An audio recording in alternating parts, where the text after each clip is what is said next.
¿Cómo será posible que usted y yo ascendamos en la senda de los justos? Que Cristo sea creciente y siendo mostrado y revelado en nuestras vidas sin quebrantamiento. Hablamos de estorbos o obstáculos le llamamos. Hablamos de obstáculos externos, objetivos, y obstáculos subjetivos. Y hablamos de que todo lo que hay en nosotros en realidad representa un obstáculo para que el hombre interior pueda crecer y ser expresado y pueda ser impartido en otras personas según el propósito de Dios. Todo el que es útil en las manos de Dios tiene que pasar por el quebrantamiento. A ver, ¿usted recuerda a alguien en la Escritura útil en las manos de Dios que no pasó por el quebrantamiento?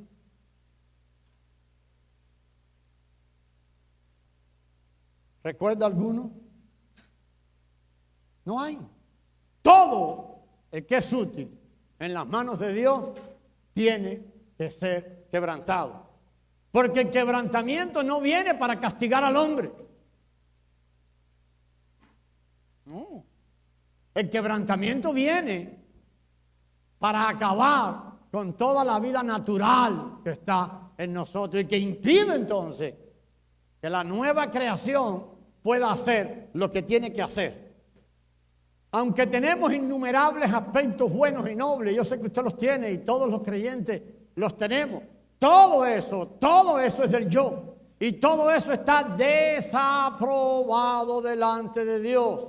Es más, tan desaprobado que ya Dios lo juzgó. ¿Cuándo lo juzgó? Dios trajo una sentencia sobre todo lo que pertenece a yo. Sea bueno o sea malo. ¿Se acuerda cuándo trajo esa sentencia?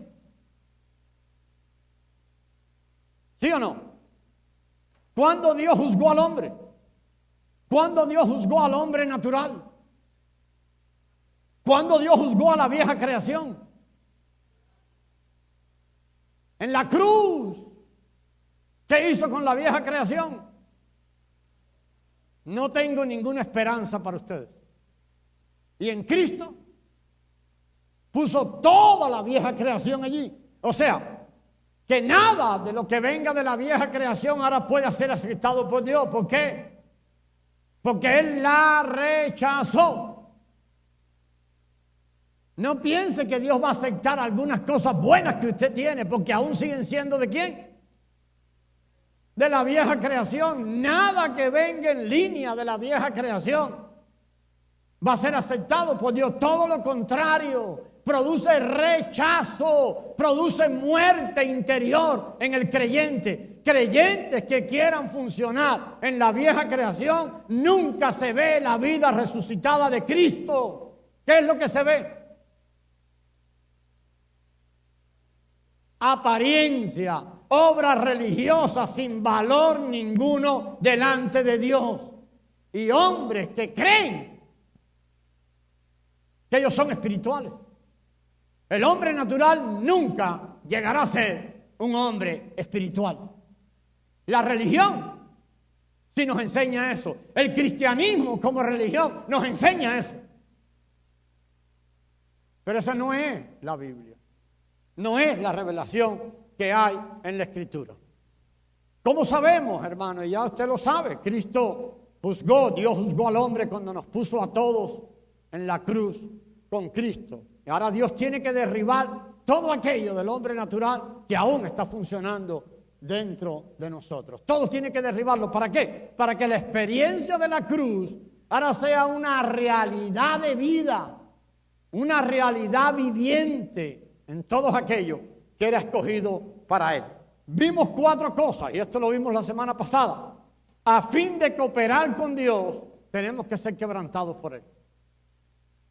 Si un hombre no es quebrantado por Dios, de los que Dios escoge, nunca podrá cooperar con Dios. Él establecerá su propio camino, pero jamás podrá cooperar con Dios. Aquí no me voy a parar porque esto lo vimos.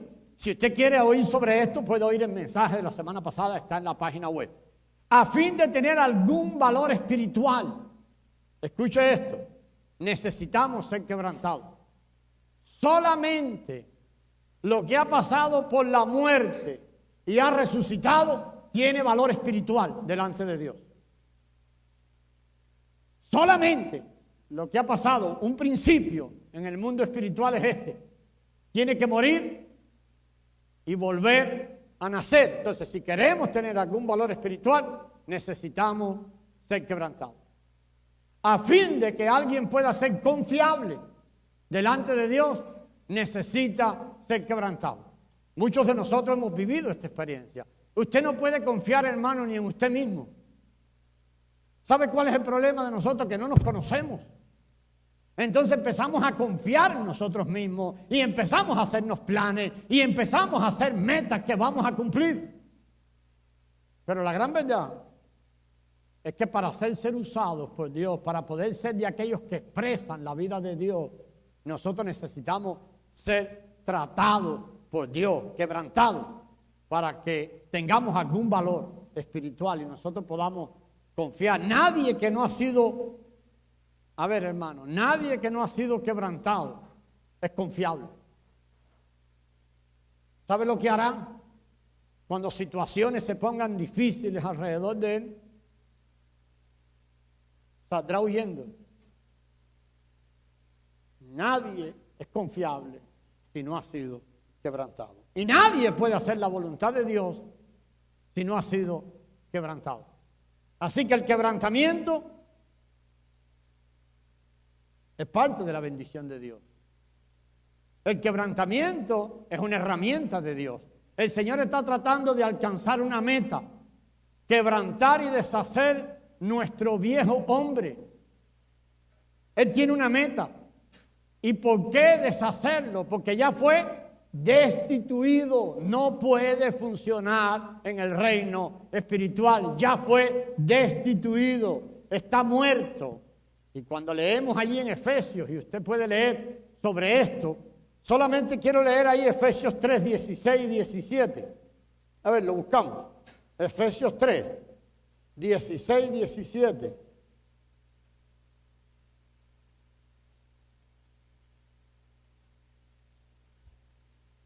Sí, empezando allí. ¿Lo tenemos? Efesios 3, 16.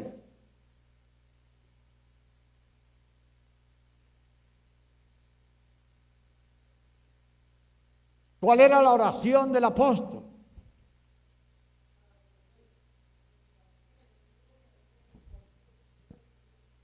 ¿Qué era lo que había en el corazón del apóstol Pablo? Seamos fortalecidos con poder. ¿Dónde? En el hombre interior. Y tengamos claro, muy claro, hermano, que esta es una obra ¿de quién? Del Espíritu. ¿Sabe el único que conoce esto? Es el Espíritu, no es el pastor. El único que conoce cómo esto se lleva a cabo es el Espíritu. Y el Espíritu lo está haciendo, y lo está haciendo constantemente. Por eso es que en la otra oración que registra la carta a los Efesios, capítulo 1, el apóstol Pablo oraba para que el Señor os dé espíritu de sabiduría y de revelación. Para que podamos, dice, alumbrando los ojos de vuestro entendimiento, en el conocimiento de él, alumbrando los ojos de vuestro entendimiento, para que sepáis, amado hermano. Entonces, cuando miramos y nuestros ojos son abiertos a esto, todo lo que nos sucede es importante. Lo que está sucediendo en tu vida, hermano Nelson, querido Nelson, es importante. Es importante porque hay un Dios soberano que decide cuándo llueve y cuándo no llueve también. Hay un Dios soberano que tiene todas las cosas controladas de acuerdo a ¿qué? A su voluntad, que responde al propósito que era tenido antes de la fundación del mundo. Pero nuestra visión escasa. Siempre creemos y hemos creído que Dios hace cosas y bendice, hace cosas para fortalecer al hombre. No, todo lo que Dios hace, permite, decide, tiene que ver con alcanzar su propósito. Todo. Eso es algo, un principio que usted lo puede ver en toda la Escritura. En toda la Escritura. Entonces, cuando vemos esto así, todo lo que sucede a nuestro alrededor es importante. Todo. Usted empieza a ver todo como importante a su alrededor. Necesitamos vida. Amén. ¿Y quién dijo que era la vida? Esto no dice que necesitamos años. Necesitamos vida. ¿Pero quién es la vida? El que lo dijo claramente: yo soy el camino, la verdad y la vida. ¿Qué es lo que necesitamos? Cristo. ¿Y cuánto Cristo? La plenitud. La plenitud de Cristo. Porque eso es lo que Dios quiere ver. Pero también necesitamos permitir que esa vida emane desde adentro. Necesitamos, amado hermano, que Dios abra nuestros ojos y nos enseñe todo lo que significa eso que sabemos de memoria. Cristo en la esperanza. Cuando Dios abra nuestros ojos y veamos eso, nunca más vamos a quedar cautivos de algo. Pero Dios tiene que abrir nuestros ojos y verlo.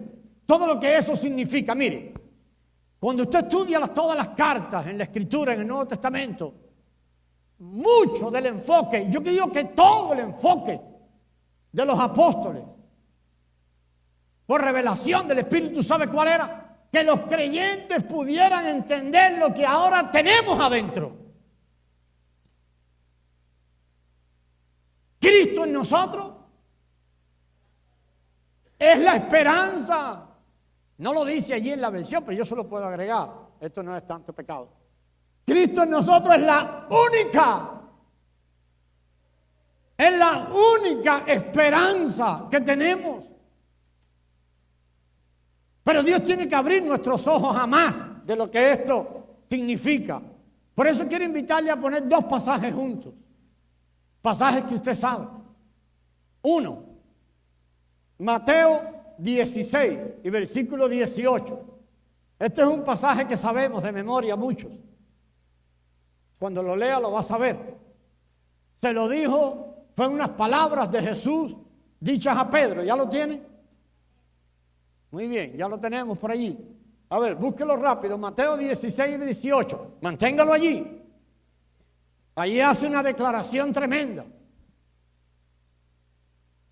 El Señor, ¿qué dijo?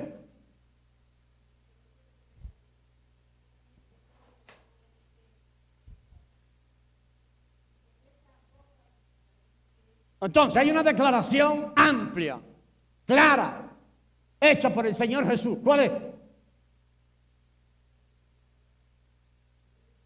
Edificaré mi iglesia. Él dice claramente: edificaré mi iglesia y la edificaré de tal manera que las puertas del Hades no prevalecerán contra ella. Yo voy a edificar mi iglesia. Así que, hermano, todo intento suyo por edificar mi iglesia, deténgalo. Usted no edifica nada. Él dijo: edificaré mi iglesia. ¿Quién la va a edificar, hermana Jenny? Él va a edificar la iglesia. Entonces, parte de lo que hizo, ¿qué fue? Mudarse para el interior de nosotros. ¿Para qué? Para edificar su iglesia. Pero allí encuentra un problema. ¿Quién es? Entonces vamos a ver el otro pasaje. Juan 12, 24, 25. Si usted los pone juntos, uno al lado del otro, le va a ayudar. ¿Y sabe qué? Mientras estudiaba esto, hermano,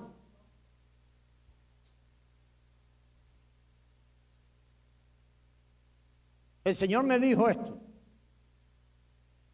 ponle atención a Pedro. Porque fue a Pedro quien le dijo él: tú eres Pedro, y sobre esta roca.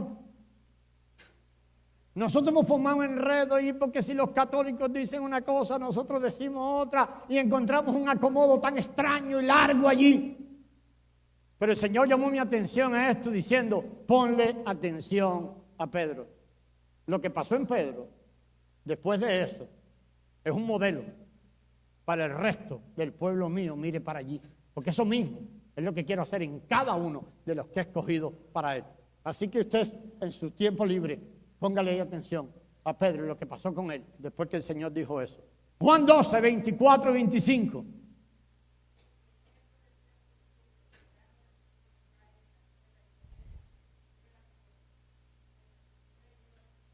Entonces pongámoslo juntos los dos pasajes. Yo voy a edificar mi iglesia, dijo Jesús, amén. Y después dice, el grano de trigo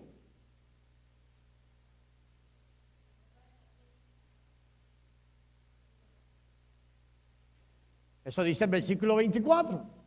Y el 25 dice,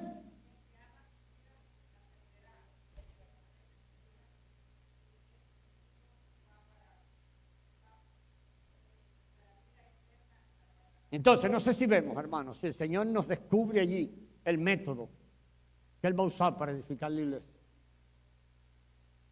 No hay método humano aquí. Él dijo, la voy a edificar. Pero el grano de trigo tiene que caer a tierra y morir. Una vez muerto, puede llevar mucho fruto. Y mira a sus seguidores y le dice, el de ustedes, el que no esté dispuesto a perder su vida, o el que ama su vida, la va a gastar por gusto. Pero el que esté dispuesto a perder su vida, la guardará para vida eterna. Que el Señor nos dé más entendimiento allí. Jacob, en la Escritura, y eso sí lo vimos un poquito la semana pasada, representa a aquel hombre que recibe de parte de Dios el quebrantamiento. ¿Se acuerdan de la vida de Jacob? Un hombre que siempre anheló cosas de Dios, pero siempre quiso hacerlo a su manera. Y la vida de Jacob a través del quebrantamiento redundó entonces en una transformación.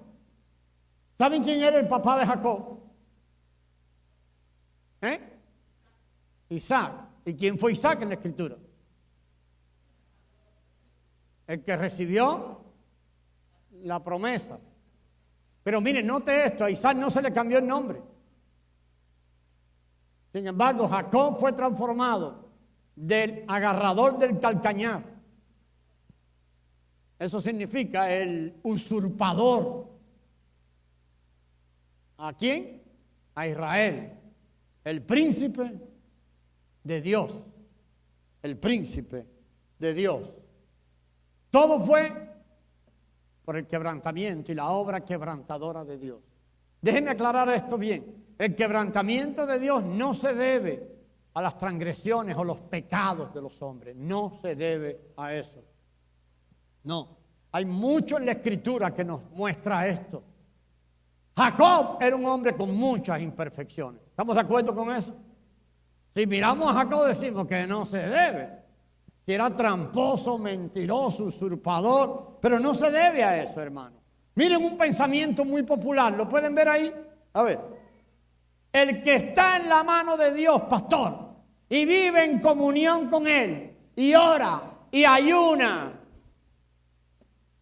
y va a las noches de clamor, y se levanta por la mañana a orar, y viene siempre el domingo, y va al grupo, ese siempre prosperará en todo y llevará una vida cómoda de bendiciones y felicidad. Este es un pensamiento muy popular, no sé si es el suyo, pero no es verdad. Suena bonito. ¿Alguien vivió más en comunión con Dios que el apóstol Pablo? ¿Y qué le parece la vida del apóstol Pablo? En la superficie este pensamiento parece bueno, ¿verdad? Pero en realidad no es correcto. No lo es. Job es un ejemplo. Job es un ejemplo. ¿Qué dijo Dios de Job? ¿Se acuerdan lo que Dios dijo de Job? ¿Sí o no? ¿Sí o no? ¿Se acuerdan lo que Dios dijo de Job? Se lo dijo a Satanás. ¿No has considerado a mi siervo Job? No hay como él transgresiones en Job. No había. Para todos su generación, Job era un hombre totalmente íntegro. Job mismo se creía un hombre íntegro. ¿Sabe por qué? Se metió 41 capítulos, 40, por allí, defendiéndose.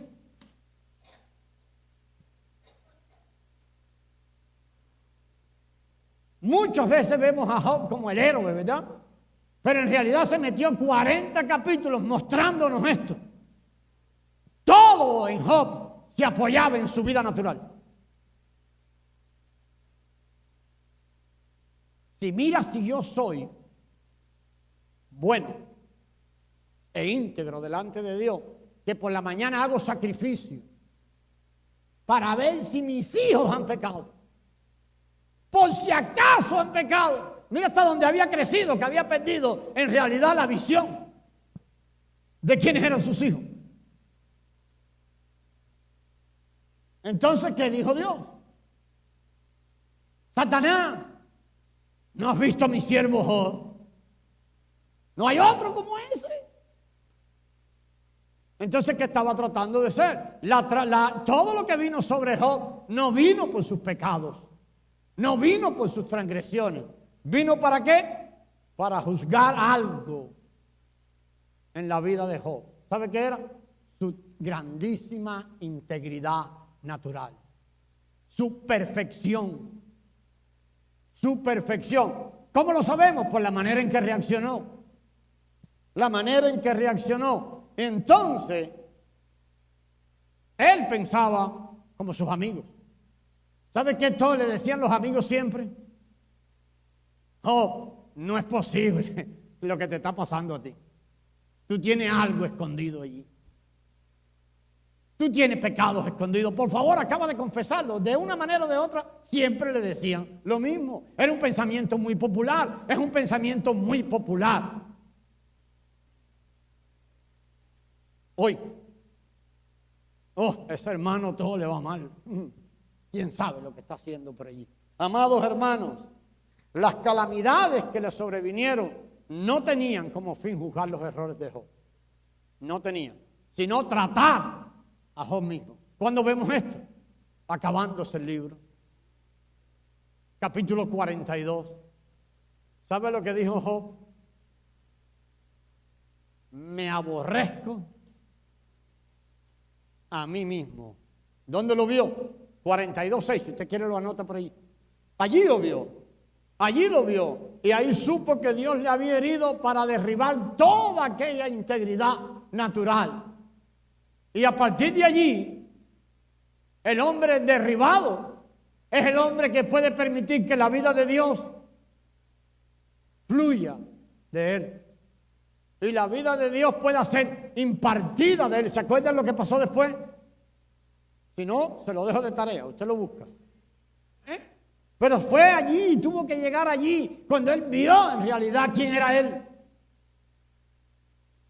Y vio que si algo había de valor en él, no era nada que tenía que ver con su vida natural. Si un hermano está sujeto a Dios y permanece en comunión con él, no pasará pruebas o carencias. Hermano, lo he repetido 2 veces, ¿sabe para qué? Que Dios pueda quitarnos eso del medio. Que lo quite. ¿Qué le parece otra vida? Le voy a poner otra. La vida del apóstol Pablo. Las carencias de Pablo, las pruebas de Pablo, las carencias demostraron todo el tiempo que Pablo era un hombre de Dios. Usted anote este pasaje, 1 Corintios 4, del 9 al 11. Todas las carencias que Pablo soportó, la manera en que soportó las carencias, mostraban siempre que era un hombre que estaba en Cristo y que la vida de Dios era algo real en su experiencia subjetiva. Mire, solo unos recuerdos. Hablaron mal de él. Mal, lo difamaron. La segunda carta del apóstol Pablo a los Corintios, Pablo lo dice. La iglesia de Corinto fue una iglesia que Dios usó a Pablo para que aquella iglesia comenzara. ¿Y sabe lo que dijeron algunos después de muchos años? Este tipo vino aquí con engaño. No, nos trajo. Eso dijeron de él. Segunda de Timoteo 4 registra dos cosas importantes. Todos alrededor de Pablo se fueron. Habla de Demas. Demas me abandonó. Pero después dice, en mi defensa no estuvo nadie. ¿Era por pecado? No era por pecado. Él lo ve. Dios se lo muestra. Ahorita lo vemos. La historia de Job y Pablo revelan que Dios está haciendo, y puse esto en presente con toda intención, Dios está haciendo continuamente una obra de quebrantamiento. Continuamente. Continuamente en aquellos que Él toma para Él. Si Dios te ha tomado a ti para expresar y revelar la vida de su Hijo y que sea impartida en otro, va a haber una obra de quebrantamiento permanente, permanente, permanente, permanente. ¿Para qué? Ya puedes saber para qué, ¿verdad? Para deshacer todo aquello de la vida natural que estorba, que la vida de Él pueda crecer y fluir y ser impartida en otro. Pablo ve eso, amados hermanos. Segunda de Corintios capítulo 4, vamos a ver dos textos ahí. Segunda de Corintios 4, 12 y 1, 9. Mire qué pasaje más tremendo. Segunda carta a los Corintios 4, 12.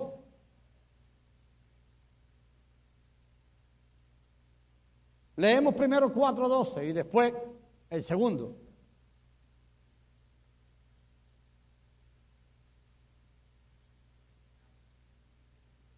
Cuatro 12. ¿Lo vemos? De manera que la muerte actúa en nosotros y en vosotros la vida. Déjeme decirle esto, hermano. La acción de la muerte en el interior de uno es algo terrible. Nos deja sin ninguna esperanza. Pero Pablo entendió este proceso. Él le fue revelado este proceso. Por eso que la carga con que él oró, ¿cuál era? Que el Señor abriera y nos diera espíritu de sabiduría y de revelación para que pudiéramos conocer, que alumbrando los ojos de nuestro entendimiento pudiéramos saber. Él dice, de manera que en mí ha actuado la muerte. ¿Y en los demás? ¿Quiénes eran los demás? ¿Quiénes eran aquellos que él dice, y en nosotros, a la muerte actúa en nosotros, y en vosotros la vida? ¿Quiénes eran los vosotros?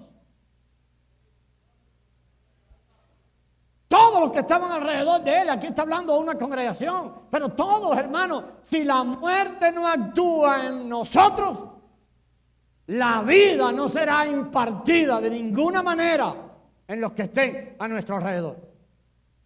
Pero él lo vio. Él entendió que de sus 30 años, hermanos, de 30 años ministeriales del apóstol Pablo, 19 estuvo en prisión. Y no era por sus pecados. Era por este necesario proceso de quebrantamiento para que la vida de su hijo, la vida del Hijo de Dios, pudiera ser expresada. Primero creciente en él y ser expresada de él. De manera, entonces, hermano, vemos que el quebrantamiento tiene como fin ahora encontrar un canal para que la vida resucitada pueda ser. Pero vamos a ver el 1:9 que nos va a enseñar algo más allí. El Señor nos va a dar un poquito de más luz. Segunda de Corintios 1:9. Segunda de Corintios 1:9. Así que hermana Consuelo se ganó el chicharrón. Ok, está muy rápida ella. Dice, pero tuvimos en nosotros. Hermana Consuelo, siga leyendo, por favor, no quiero quitarle su...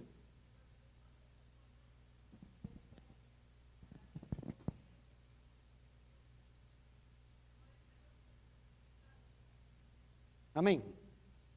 Entonces, el quebrantamiento, primero, crea una vía para que la vida que está en nosotros, tenemos la vida de Cristo, amén.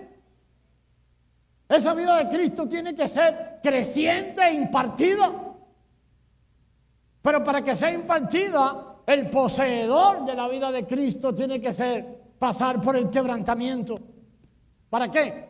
Para que esa vida ahora pueda ser revelada, impartida, el Cristo pueda ser conocido, el Dios creador pueda ser conocido conforme al propósito que estableció antes de la fundación del mundo. Pero aquí ahora dice también en 2 de Corintios 1:9 que había una sentencia de muerte.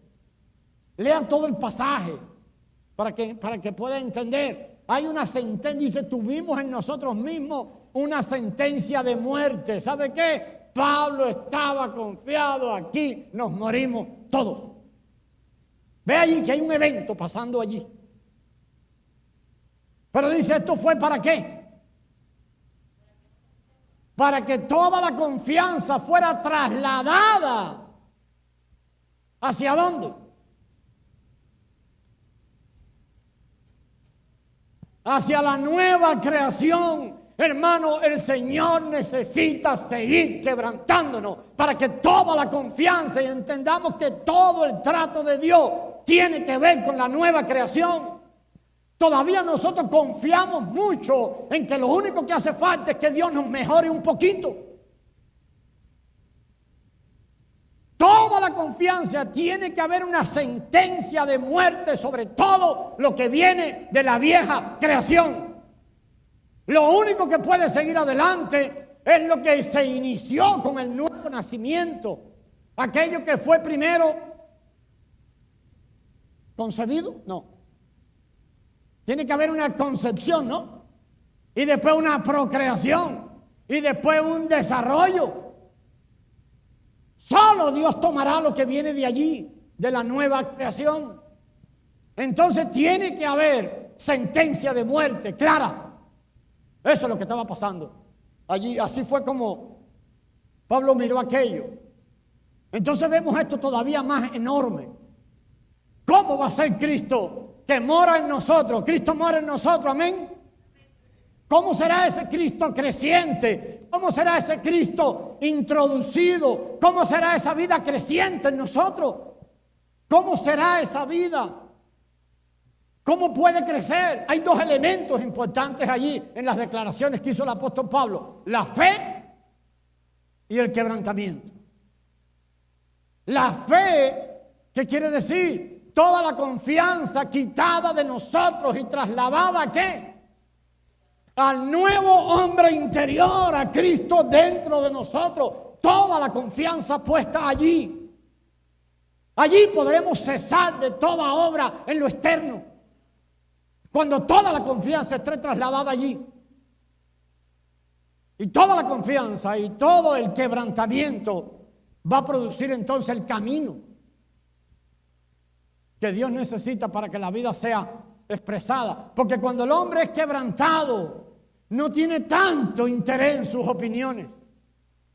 ¿Sabe por qué nosotros no oímos y no somos muy edificados del uno para el otro? Porque tenemos mucho interés en mis opiniones que se han escuchado. Y cada vez que eso pasa, ¿sabe lo que dice el Señor? Necesitas quebrantamiento.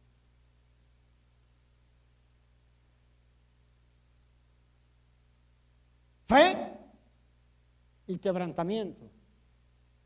Son dos cosas primordiales. Busquemos Mateo capítulo 1 y versículo 1.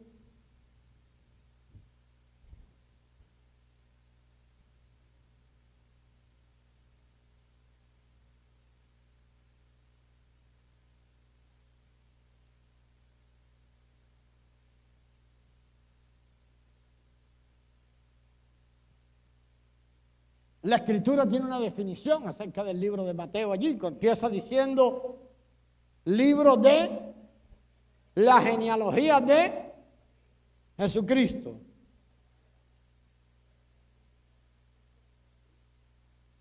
Hijo de David, hijo de Abraham. Aguante un momento. ¿Será que se equivocaron esos ahí? 1-1. Bueno, espere, pastor. Jesucristo es hijo de... Pues no era hijo de María. Y José era su papá adoptivo y su papá biológico, el Espíritu Santo. Pero aquí la Escritura comienza diciendo algo. Hijo de David y hijo de Abraham. Libro de la genealogía de Jesucristo. Hijo de David e hijo de Abraham. Allí habla de dos vidas paternas. ¿Quiénes son las vidas paternas? David, pero espérate. Si David vino David, ¿quién vino primero? ¿Abraham o David? Eso parece todo un desorden. No puede ser primero de que viene después. ¿No? Bueno, si vamos a aceptar esto, debería ser al revés. Hijo de Abraham, hijo de David, y después le podemos poner la otra coletilla que venía. Pero hay dos vidas allí. Dos vidas que visiblemente nos dejan ver una cosa, pero en la profundidad vemos que esas dos vidas representan algo. ¿Qué representa la vida de David? Piensen en David. Piensen todo el transitar de David. Y David es un hombre que pasa y pasa la historia como un hombre según el corazón de Dios. Pero tú y yo sabemos que David natural no tenía un corazón como el de Dios. Pero llegó a ser un hombre según el corazón de Dios. David representa el quebrantamiento. Un hombre quebrantado y quebrantado y quebrantado y quebrantado hasta que llegó a ser un hombre según el corazón de Dios. Sabemos que David tenía una extraordinaria piedad natural. Todos nosotros quedamos impresionados acerca de el temor que David tenía de Dios. Todos decimos lo mismo. Yo he oído esto por años. Oh, pastores, que David era tan rápido para arrepentirse. Sí, hombre, o mejor hubiera sido no tan rápido para meter la pata como la metía. ¿Era mejor o no? Entonces, David representa el quebrantamiento necesario para que la vida de Dios, para llegar a ser un hombre según el corazón de Dios. Es más fácil ver a Abraham. ¿Y qué representa Abraham? El padre de la fe. Entonces hay dos elementos necesarios allí que se mezclan. Dos elementos que el apóstol Pablo recibe producto de todo el quebrantamiento que sufrió. Fe trasladada solamente para lo que el hombre interior, que es Cristo en nosotros, puede llevar adelante, está llevando adelante y llevará adelante. Toda toda la fe puesta en el obrar del hombre interior. Es por eso su oración. Oro para que puedan ser fortalecidos con poder en el hombre interior por su espíritu. Y fe para trasladarle hacia allí quebrantamiento necesario para que Dios encuentre un camino. Dios ganó la cooperación de dos vidas. Por eso es que no se menciona el resto de allí. ¿Qué se menciona? Libro de la genealogía de Jesucristo, hijo de David, hijo de Abraham. Dos hombres claves. Dos hombres a los cuales a través del trato de Dios, Dios ganó ¿qué? La cooperación de ellos. Dos hombres que por el constante quebrantamiento. Entonces ahora Dios pudo ganar la cooperación de ellos. Termino con esto, amado. El quebrantamiento de Dios no produce al hombre magno y grande y fuerte. Todo lo contrario. El quebrantamiento de Dios es la manera de la vida para producir la vida y cumplir el propósito que Dios ha tenido desde antes de la fundación del mundo. No es permitir cristianos más fuertes y que nosotros podamos decir, es que el hermano Carlos es tremendo. No busca la fortaleza del hombre, no busca la se me enreda la lengua. Me acuerdo siempre de Alejandro el Magno. Nosotros a veces creemos que todo el trato de Dios conmigo ha producido un hombre fuerte y ahora yo tengo mucha fe. No, eso no es lo que busca el quebrantamiento. ¿Sabe lo que busca el quebrantamiento? La debilidad y más debilidad y más debilidad y más debilidad del hombre natural. ¿Qué es la muerte? Una debilidad extrema. ¿Cuándo alguien se murió? Cuando se puso tan débil, tan débil, tan débil, tan débil, tan débil, tan débil, que se le paró, todo se paró y se murió. Entonces el quebrantamiento de Dios no busca producir cristianos más fuertes. No busca eso. Todavía hay un entendimiento superior. No, es el camino, es la manera de la vida para producir la vida. Dios dijo, el Señor Jesús hablando, edificaré mi iglesia. Y dijo que la haría por el camino de la muerte. Pablo llegó y gritó un día, miserable de mí. Déjeme decirle, ya voy a terminar. Ahí, termino ahí. La obra de la cruz en el interior del hombre es una obra, yo no sé si esta palabra está correcta. Produce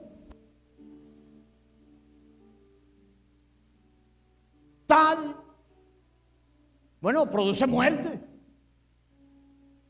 Produce es que no encuentro una palabra. Tal devastación en el interior. Tal devastación que el hombre no puede entender. Escuche, su confianza será quitada. La fe suya tiene que ser quitada. La fe suya tiene que ser menguada. Cuando la cruz comienza a obrar en nuestro interior, hasta sentimos que perdimos toda la fe. Es una devastación total. Porque lo que estamos viendo de lugares donde tú tenías puesta la fe. ¿Quiere verlo, hermano? Ya le doy este texto y nos vamos. El libro de Lucas. Es que se me perdió. Capítulo 24.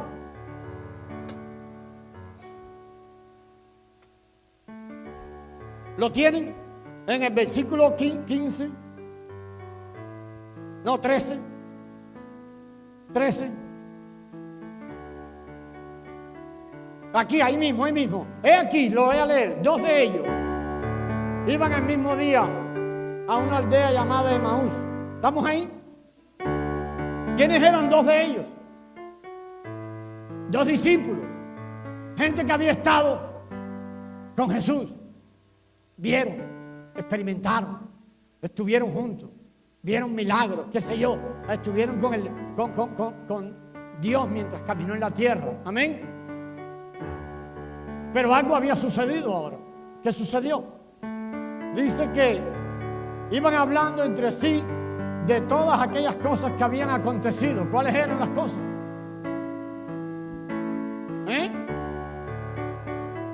Se murió. Ahora la cruz ya no era un pensamiento. Ahora la cruz, ¿qué era? Una realidad. Se murió. Se murió. ¿Y qué pasó? Ahora la cruz ya no era algo que el Señor habló. Algunas veces el Señor Jesucristo habló de la cruz. Poquito. Dio algunos allí. Es necesario que yo vaya a Jerusalén y muera. Y se levantó Pedro, ¿se acuerdan? Juan 6.